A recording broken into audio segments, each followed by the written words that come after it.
Hello, nieces and nephews. It's your Uncle Charles here. Welcome back to my YouTube channel where we do unbiased price action analysis. Choppy day for the S&P 500. We did get another high 52-week high, new 52-week high, going as high as 456.43. That was pretty close to my fib level. Had a fib level, the green line right there at 456.6.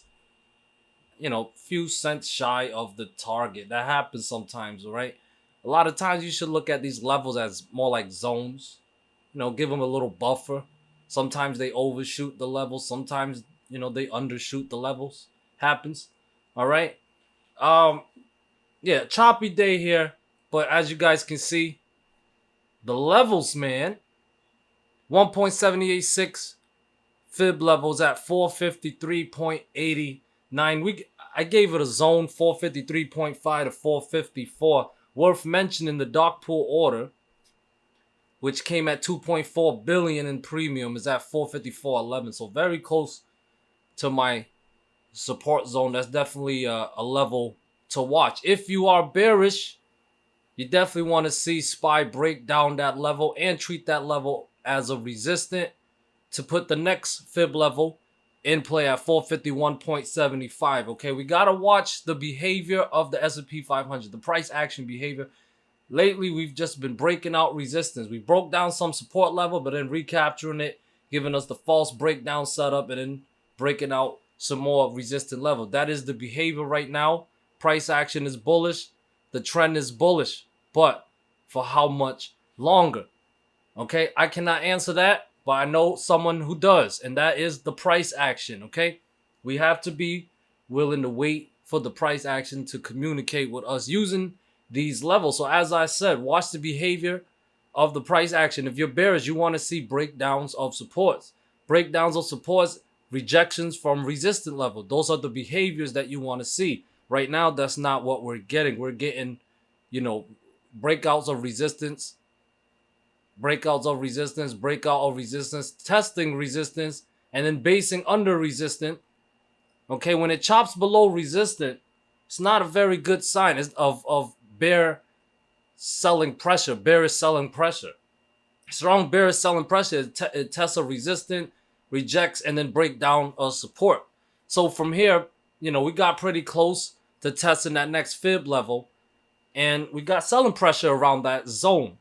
So if it breaks down the next support level of 453.5 to 454, it'll make me a little more comfortable based on the action up here that if we break down, I would short. I'll feel a little more comfortable shorting or buying puts. Playing it level to level, no greed. Base hits. All right. So that means if I short 453.5, 451.7 will be my next target. Take profit target. I'll take most profits there and leave a runner. And I will hold the runner under one condition, okay? That condition would be that price of SPY would have to stay below 453.5 to 454 zone. As long as it stayed below, I would not cut my loss, all right? Because then if it does break back above 454, my trade would be invalidated, and that is when I would cut loss. Does that make sense? So hopefully that made sense, all right? Below 454 to 453.5 level tomorrow. Look to short. And if we break down 451.7, that will put 450, 448.7, and 446.9 in play. Those are the bottom fib levels. Okay, now keep in mind, if we do break down those levels, it's good for the short term for bears, but not quite overall bearish on, if we zoom out, looking at the chart zoomed out. Remember, we did break out that ascending triangle recently. Sent us on a nice one direction to move to the upside. So if we back tested it, that'll be around 444. And that is where bulls would need to step up. Okay, remember, if we get a bounce there, that will be bullish.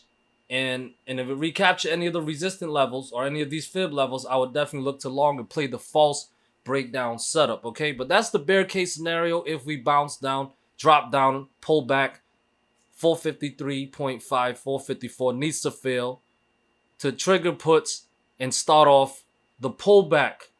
All right. Now, if SPY continues to be irrational and defy gravity, 456.6 is the level to watch as resistant. If that clears, 458 and 460 would be back in play. All right, I'll be surprised if we break above 460, but I do have levels above 460. Previous pivot highs.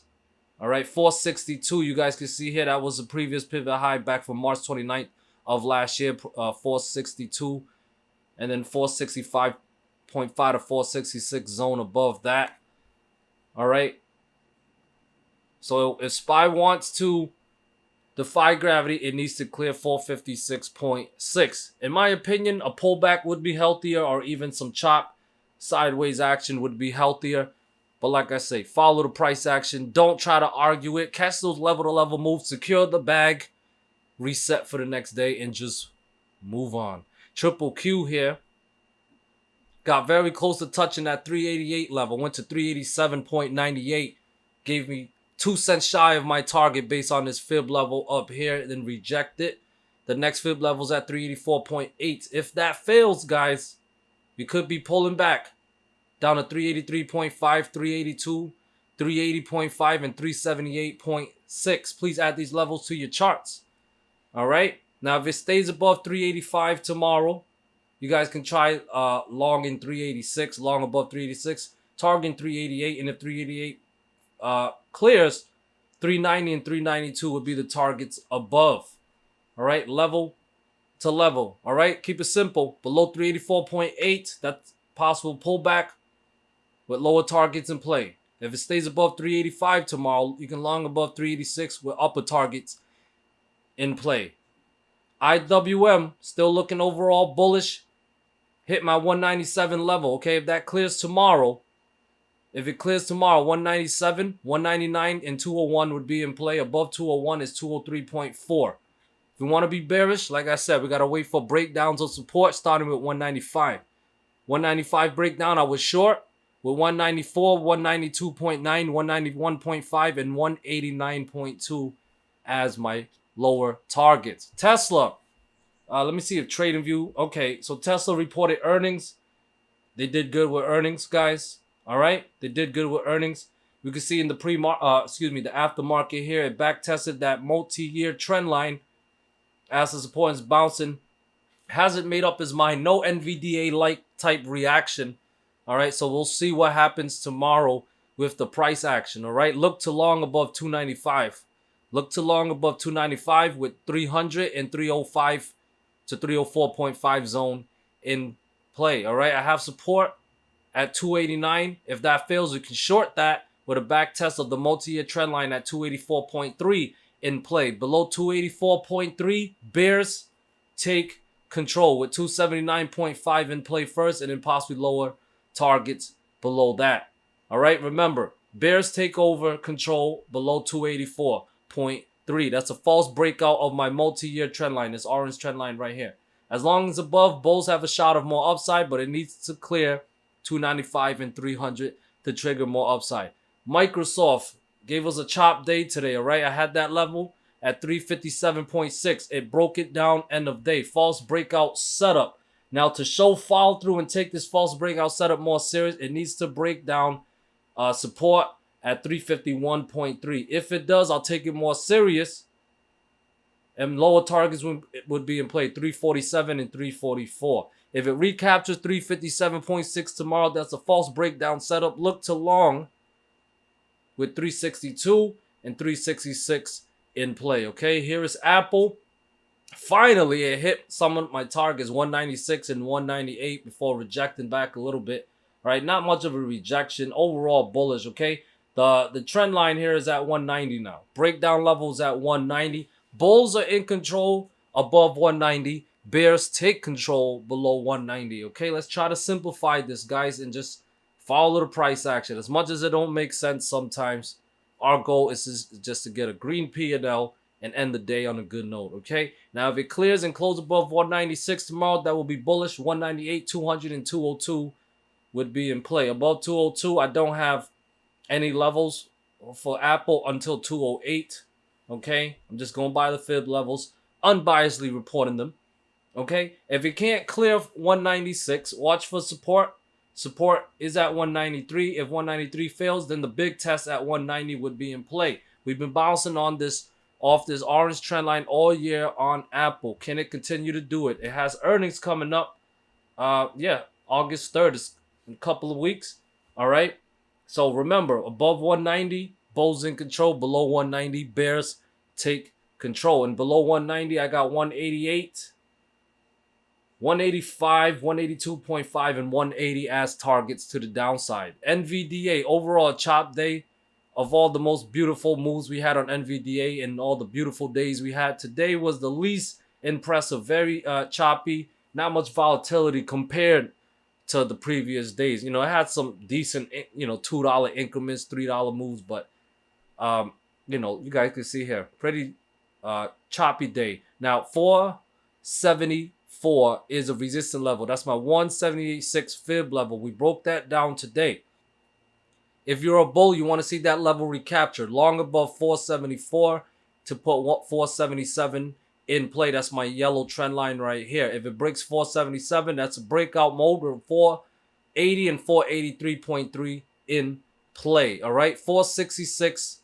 Well, I got 470 and 466.7 as support. If those levels fail, look to short, especially below 466.7. Definitely look to short with 461.6 and 456.5 in play. Below 456.5, I have 452.5, 450, and we'll possibly break down 450. And if that does, we'll probably drop down to 445 to 446 zone. Okay, that's a mouthful that Uncle just said. You can rewatch that part and slow down the video.